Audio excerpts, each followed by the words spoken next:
नमो अरिहन्तानं नमो नमो पढ़मवै मंगलम्। कर्मों को लेकर के बहुत विपरीत धारणा बन गई। एक वाक्य कि कड़ा न कम्मा न मोक्ष आथी नथी अवेयिता मोक्षम, ये दो वाक्य है। केवल केवल कर्मों को भोगे बिना मोक्ष नहीं है, बिना भोगे कर्म से मुक्ति नहीं है। ये वाक्य करीबन छोटे बच्चे से लेकर तो बड़े तक, चाहे वो संत हो, चाहे वो साध्वी हो, चाहे गृहस्थ हो, सबके दिमाग में एक वाक्य बैठा हुआ है कि जो कर्म बांधे हैं उनको भोगे बिना मोक्ष नहीं है। अब इस वाक्य का रेफरेंस छूट गया। ये वाक्य झूठ नहीं है, ये वाक्य सत्य है। लेकिन किसके लिए सत्य है? एक व्यक्ति एक रास्ते पर जा रहा है, आगे गड्ढे ही गड्ढे हैं और जाने वाला व्यक्ति अंधा है, और उस व्यक्ति अंधे व्यक्ति को उस रास्ते पर जाते हुए देख करके किसी व्यक्ति ने भविष्यवाणी करी कि गड्ढे में गिरेगा। लेकिन उसी रास्ते से कोई आंख वाला आदमी गुजरे तो उसकी गड्ढे में गिरने की संभावना हो सकती है, लेकिन गिरेगा इसकी गारंटी नहीं है।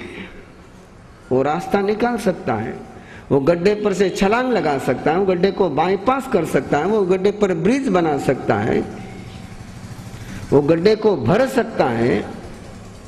और ये चार काम उसने नहीं किए तो वो भी गड्ढे में गिर सकता है। तो जो मिथ्या दृष्टि होते हैं वो आंधे जीव है। मिथ्या दृष्टि का मतलब क्या है? दृष्टि नहीं है, नजर नहीं है। अब नजर जिसको नहीं है उसने तो गड्ढे में गिरना ही गिरना है। उसको तो कर्मों को भोगे बिना मोक्ष हो ही नहीं सकता है। लेकिन कोई सम्यक दृष्टि जीव है, और जिसके पास केवल सम्यक दृष्टि ही नहीं, सम्यक चरण भी है। सम्यक चरण ही नहीं, सम्यक ताकत भी है, सम्यक शक्ति भी है। उस व्यक्ति को भी गड्ढे में गिरना पड़े तो उसकी नजर का, उसके पावों का, उसकी शक्ति का क्या मतलब निकलेगा? इसलिए कड़ा न कम्मा न मोक्ष आथी, ये वाक्य किनके लिए है? केवल मिथ्या दृष्टि के लिए। नथी अवेयिता मोक्षम, ये वाक्य किनके लिए? केवल मिथ्या दृष्टि के लिए। भूख लगने पर तड़पना ही पड़ेगा, भूख की वेदना झेलनी ही पड़ेगी। ये वाक्य उस व्यक्ति के लिए हो सकता है कि जिसको भूख लगने के बाद भोजन की व्यवस्था न हो, और जिसके पास भूख लगने के पहले ही भोजन की व्यवस्था है। एक क्लास है इसलिए बोलते भी जाए, अच्छा लगेगा। जिसके पास भोजन की व्यवस्था है, बढ़िया से बढ़िया व्यवस्था है, उसको भी भूख लगेगी, लेकिन वो भूख पीड़ा देगी या खाने का सुख देगी। और उस व्यक्ति के तो भूख नहीं लगी तो उसको खाने का सुख मिलेगा क्या? तो क्षुधा वेदनीय कर्म है। अब उस कर्म में दुख होना कि सुख होना ये निश्चित नहीं है। दुख भी हो सकता है और सुख भी हो सकता है।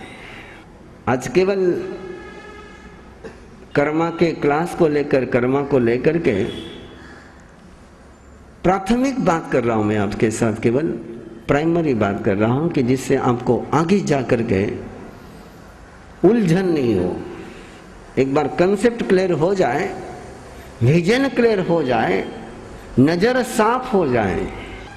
आंखें गंदी है और चश्मा साफ करते चले जाए, और कितना ही साफ किया चश्मा तो नजर आएगा नहीं।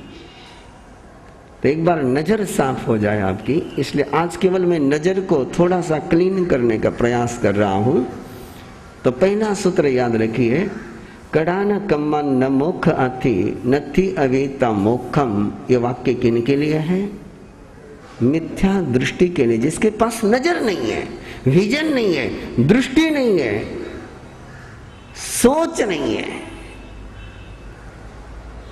और जिसके पास सोच हो उसको भी वही भुगतना पड़े तो सोच का परिणाम क्या निकलेगा?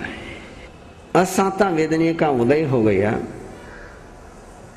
सर दुखने लग गया,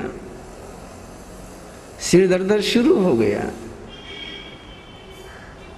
और आपने पेन किलर ले ली।